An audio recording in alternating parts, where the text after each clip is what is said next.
All right, man, peace. So as we all know, NBA legend and future Hall of Famer LeBron Ramon James, he's scaled the mountain numerous times, only to be pushed back down as he's about to plant his flag at the pinnacle of the mountaintop. Unfortunately for him, that is his fate. We've had different all-time greats, legends in the history of the NBA who've had to suffer similar fates, whether it be Wilt Chamberlain, Jerry West, etc. Well, we know how it affected him. It caused him to concoct a harebrained scheme to wrap his wife's black scarf around his right wrist and hand and claim that he had a basically broken hand throughout the series after Game 1, which pretty much has been debunked. The hand was not broken. It was a contusion because he did indeed hit the whiteboard. It is what it is. But the only entity that has suffered more than LeBron James in the aftermath of his loss in the finals to the Golden State Warriors, where he was summarily swept and pretty much gave up in Game 4, are his litany of fans and fanboys. And I'm not just talking about the masses, but also the very strong cult of personality that LeBron has successfully trained and cultivated to dispense his propaganda in the mainstream liberal sports media. That being Nick Wright, Max Kellerman, Colin Cowherd, the list goes on and on. But we all know who LeBron James's number one fanboy is, aka his second spouse, allegedly, Shannon Sharpe. Shannon has been so hurt by what has occurred with LeBron James over the past 2 seasons because each playoff run that LeBron has had the last 2 years, Shannon allegedly put forth the notion that it was going to lead to LeBron toppling Michael Jordan as the greatest player of all time. Well, since LeBron has failed both times, Shannon has had a hard time dealing with it, and Shannon's frustrations have been compounded by all-time great NBA basketball player Kobe Bryant coming out of hiding and stating basically that LeBron is not doing a good enough job in leading his troops, which has caused Shannon Sharpe to detonate.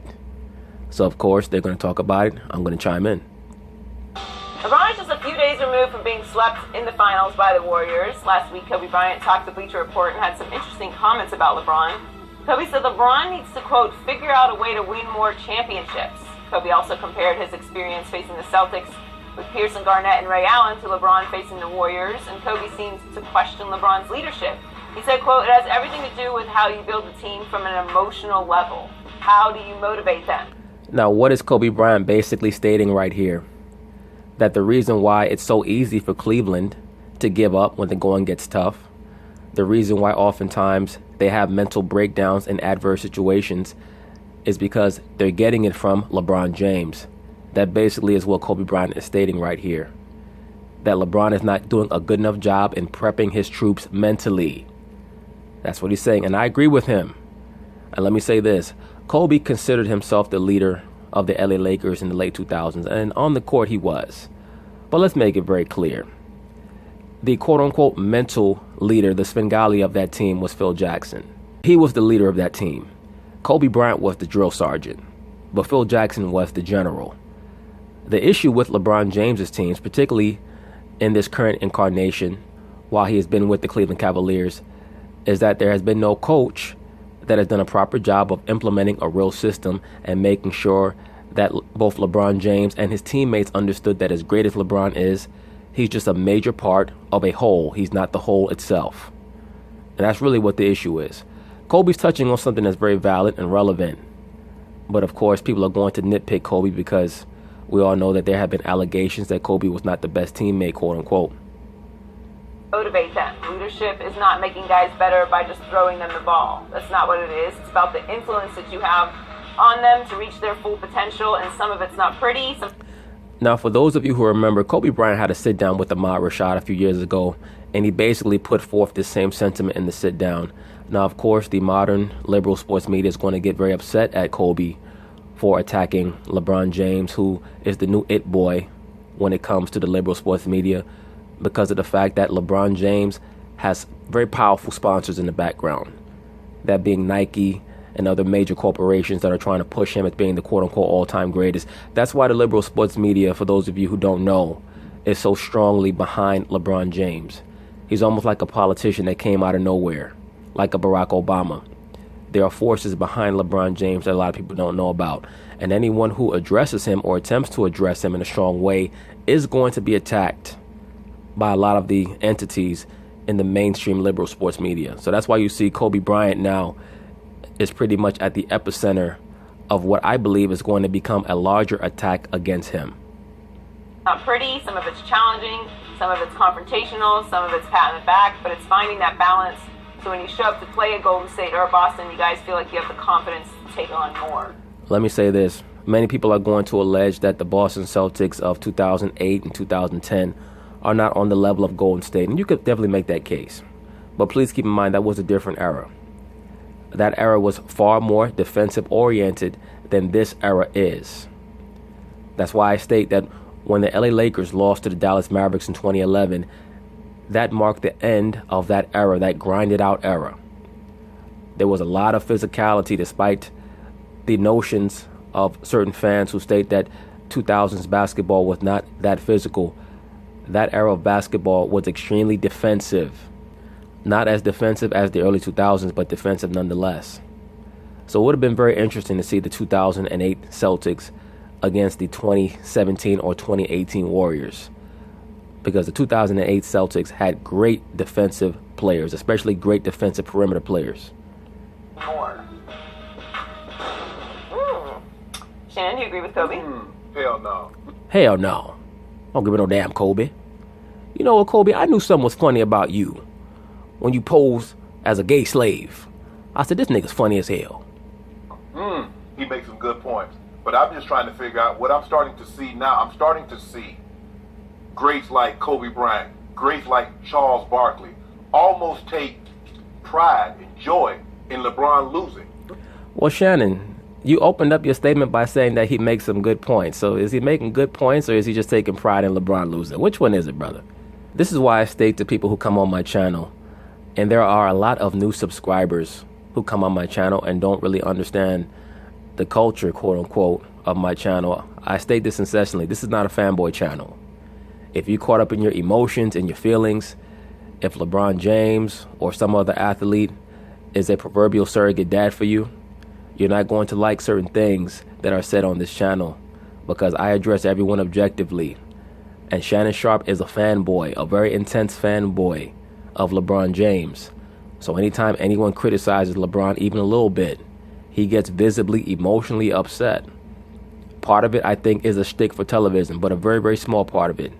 I think that he's pulling from a very sincere place when he gets so offended at anyone saying anything about LeBron James.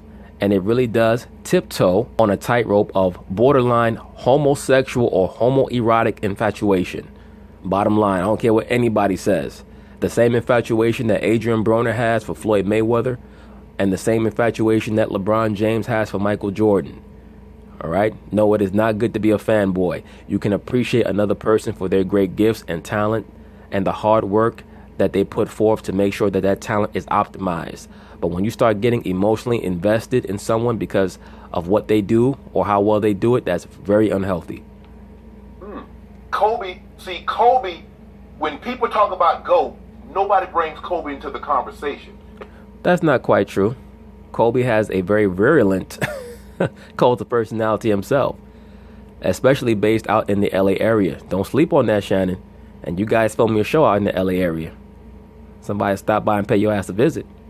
And let me tell you why, Skip. In professional sports, nobody has ever been brought into the GOAT conversation when he won regular season MVP. That's certainly a valid point. And a lot of Kobe Bryant fans get upset when I mention that Kobe only has one regular season MVP. They claim that Kobe has been robbed of regular season MVPs. The only thing that I can tell them is that I believe that if you wanted to make a case for Kobe being robbed of regular season MVPs, you should look more in the 2009 and 2010 seasons than in 2006 when Steve Nash won it. Like, I read a brother make a comment stating that Kobe Bryant was robbed of MVP the 2 years that Steve Nash won MVP. Well, first off, in the 2004-2005 season, Kobe Bryant missed about 30 games and the Lakers missed the playoffs. So you're sadly mistaken. The person that you can make the case got robbed of an MVP in '05 was Shaquille O'Neal, and you really can't even make that case because Steve Nash joined the Phoenix Suns in his first season and they won something like 62 games. So you can't really make that case. Now in '06, Kobe Bryant had a very similar season to what Russell Westbrook had last year in regards to stat padding. He averaged 35 points a game, but only shot about 45% from the field. Certain people state that they believe he should have won the MVP that year. Well, he had his chance to state his case for having deserved an MVP award that regular season. In the first round of the playoffs, they went up 3-1 over Phoenix and then gave up a 3-1 lead, and he decided that he was not going to shoot the ball in Game 7.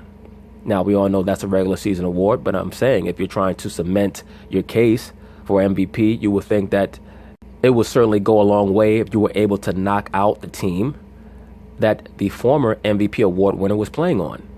One would think. But no, I don't believe that Kobe deserved the MVP in '06.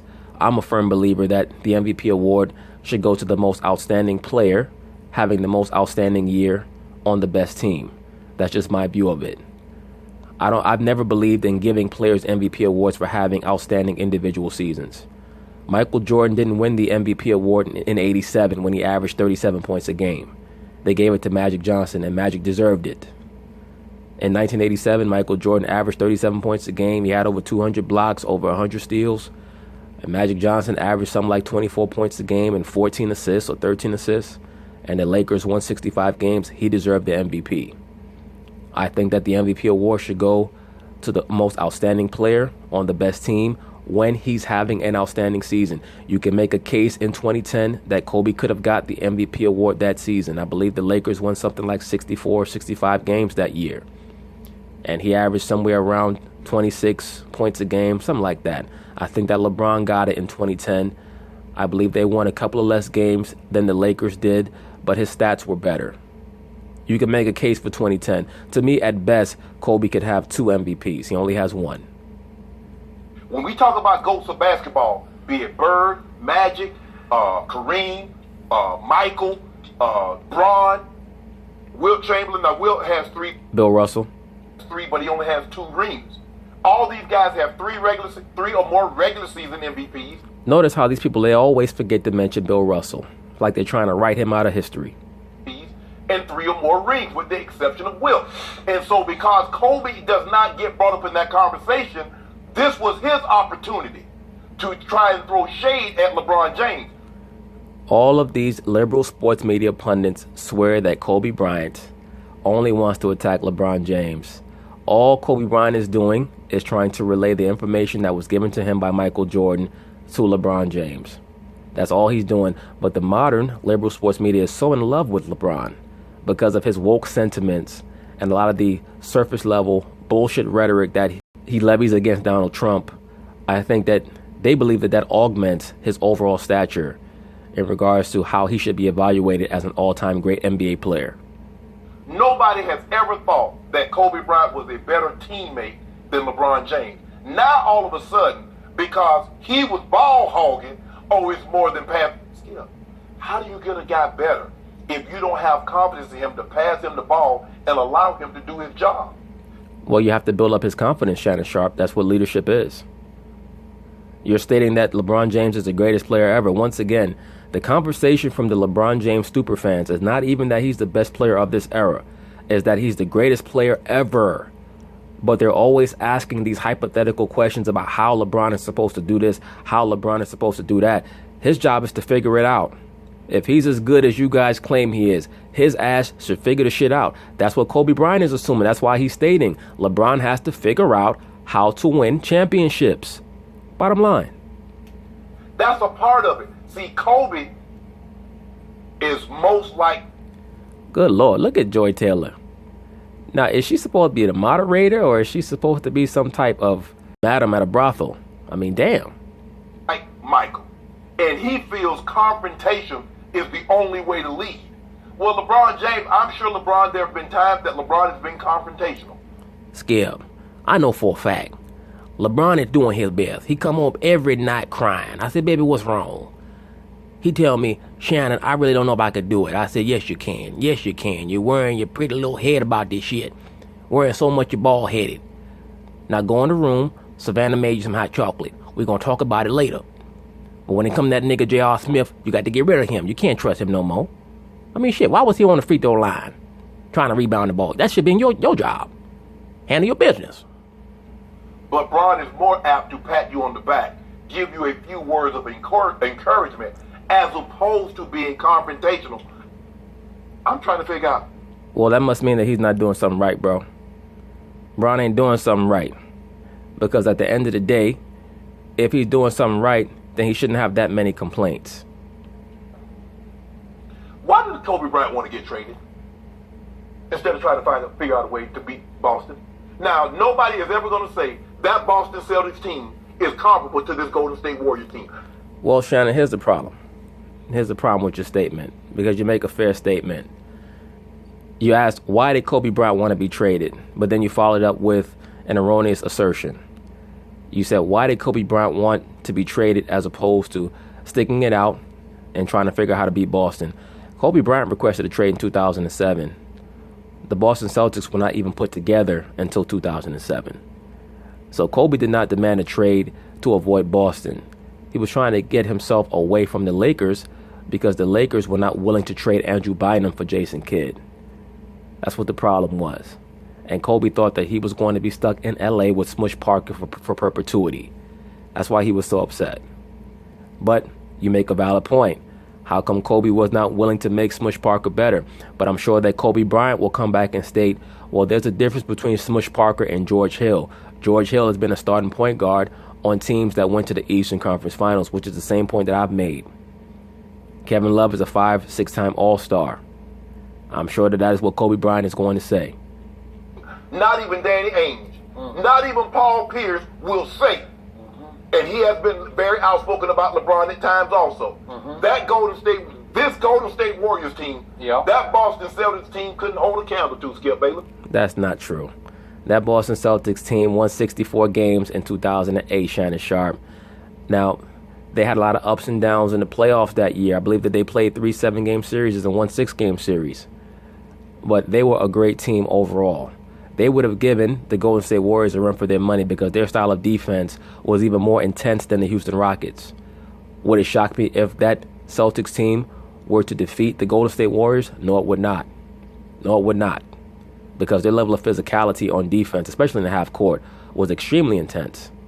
Bayless, I'm trying to, because when Michael was playing, Kareem, and Will, and Bill Russell, and even after they retired, Good, you mentioned Bill Russell.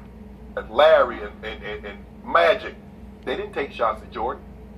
I'm trying to figure out why. Well, they did not take shots at Jordan overtly, but behind the scenes they did. We all know about the freeze-out issue. And after they were retired, one of the main reasons why they left Michael alone is because they knew that Michael was carrying the NBA. I think that there's a sentiment now that the NBA is bigger than LeBron James. And I mentioned this many videos ago. I believe it was in the video that I did on Is the NBA Ready to Cash Out on LeBron James? Something like that. And I stated that the NBA really can carry on without LeBron. He's a great chess piece on the chessboard, but they don't need him. They really don't.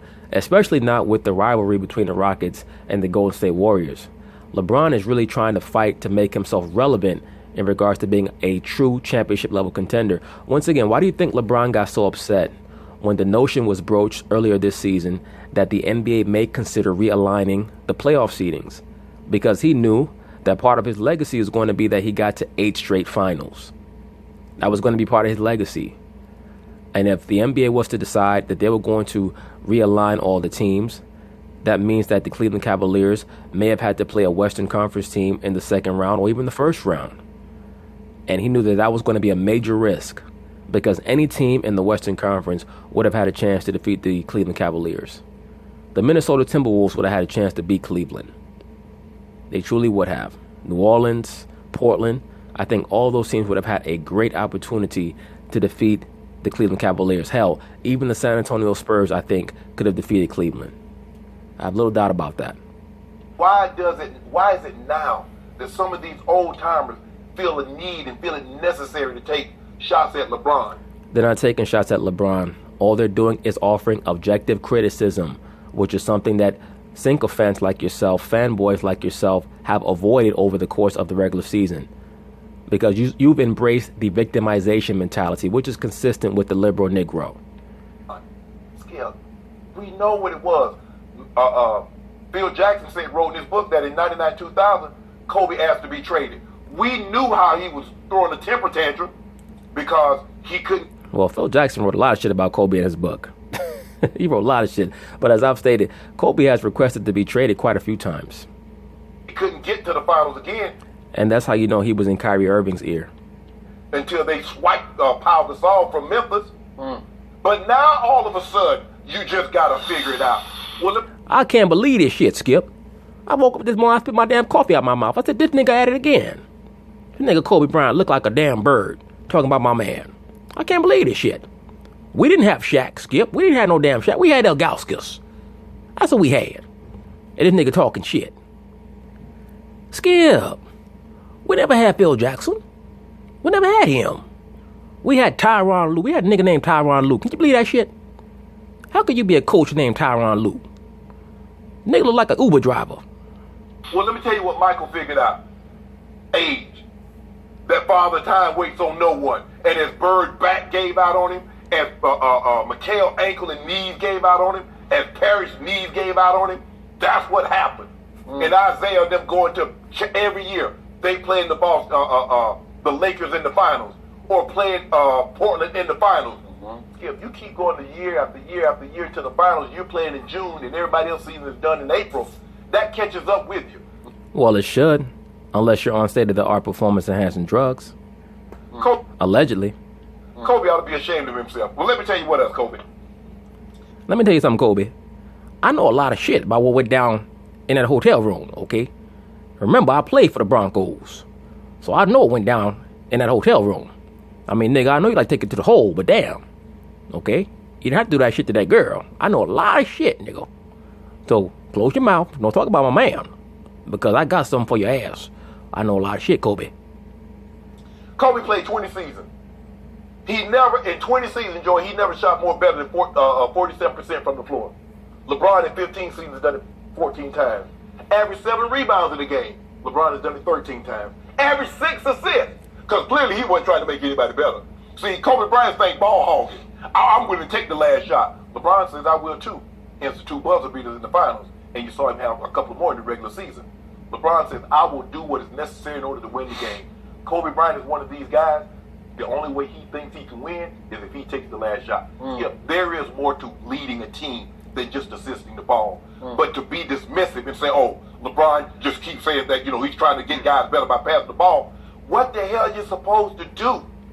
Easy. Take them aside and build up their overall mentality. That's what Kobe Bryant is talking about. He's talking about what happened at the end of Game 1 in the finals, Shannon Sharp, when your boy imploded, when he had an emotional breakdown, and we all saw it. And there was a point where even Jeff Green tapped LeBron on the top of his head and said, nigga, get it together. We need you right now. Whenever your leader is weak, the troops are going to be weak. That's what Kobe Bryant's trying to tell you, man. Why did you make Kwame Brown? I just want to know, why did you make Kwame Brown and Smush Parker better with your style? You had him.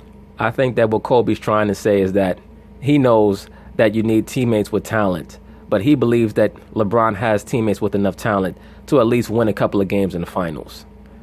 That's what he's trying to say. I mean, come on. I mean, I get on Kobe too, but damn, Kwame Brown and Smush Parker, you can't compare them to George Hill and Kevin Love and those guys. You had them on your team. I just need to know, why did you need to get rid of Smush and Kwame in order for you to win championships? Is it my turn? It's your turn. Thank you. It's your turn, white man. Because I know you can't wait to unload on LeBron. I mean, I really hate you and Kobe. Once again, Mr. Sharp, you are attempting to kill the messenger. Thank you, sir. And you're ignoring the messenger's message. What's his message? Which you should take to heart. He is telling you this advice was passed down to him from Michael Jordan. Ding. And he's trying to pass it down to LeBron. Ding. And you, as LeBron's substitute on this show, are not listening to the message. Of course, they can't listen to the message, Skip Bayless, because he's a sycophant. He's a fanboy. That's what he is. He's emotionally disturbed. with a homoerotic, borderline homosexual infatuation with LeBron James. There's no doubt in my mind about that, allegedly.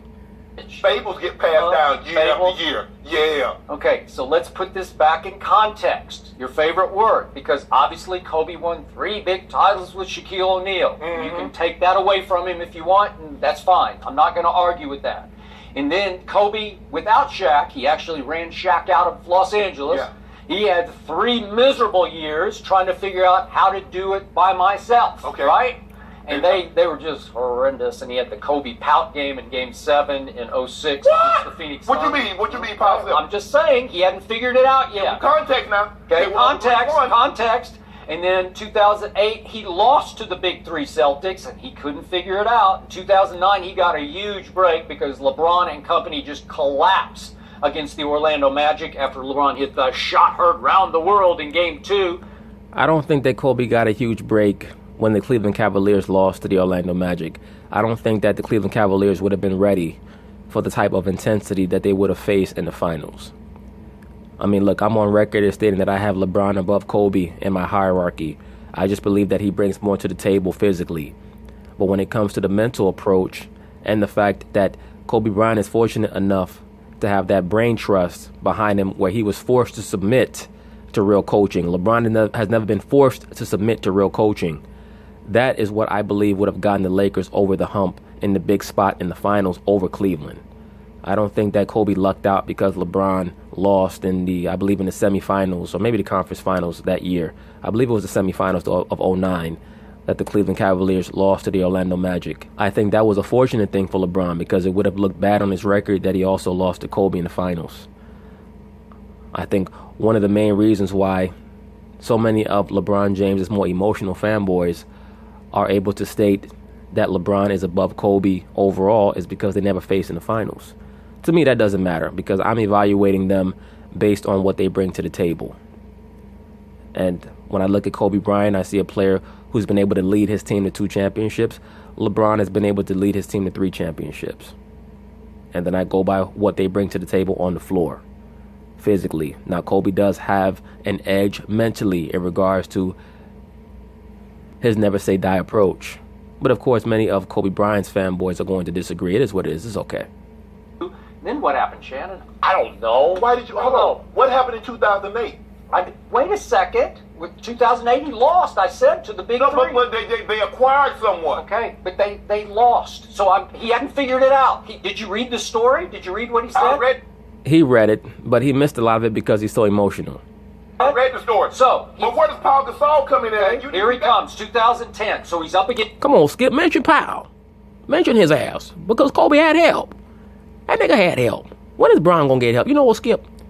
I'm about to sign with the team that LeBron James goes to. I gotta make sure my baby got some help next year.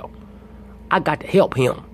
Up against the same Big 3 Celtics. Mm-hmm. And they got Kendrick Perkins, and they got Rondo, and they got Rashid, and they got Tony Allen, and they got Big Baby. And he said, to use Kobe's word, that team was stacked. And he said, I made the mistake. I'm paraphrasing his quotes. I made the mistake of saying something around in Michael's presence about, man, I don't know, we can do. And he said, you have to figure this out. You have to make your teammates realize you can do this together. You can figure this out. And he figured it out in 2010. He tried to make his teammates finally aware, I need you, I believe in you, and all you guys are going to hit big shots for me when it's time to hit big shots. Game 7 at Staples, again, to be totally fair about this, the Celtics had lost Kendrick Perkins in Game 6. That was a big loss, too. People might not understand this now because Kendrick Perkins is pretty much just a cheerleader. But he was a great post defender for the Boston Celtics that season, especially in the playoffs. And he would have been very useful against Pau Gasol, who was very, very effective down the stretch of that game in Game 7.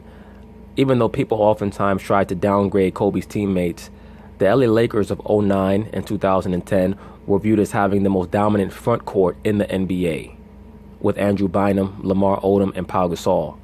Unfortunately, people forget that. And also, of course, in 2010, they had Metta World Peace. So he wasn't there in Game 7. But at Staples, guess what? Kobe shot 6 of 24. Yeah, Go he ahead. shot 6 of 24. He wasn't very good. But guess what? Ron Artest he scored 20 points, and Pau Gasol had 19 and 18. Derek Fisher scored 10, and guess who made the 2 free throws that won the game? Sasha Vujacic? Really? Okay, so it's once again, he got help from people he wasn't getting help from. That's the message to a LeBron James, who to me... Hold up, no. Yeah. He needs to give that message to LeBron teammates. You see, Kobe got help. He needs to get out to Kevin Love. He needs to get out to JR.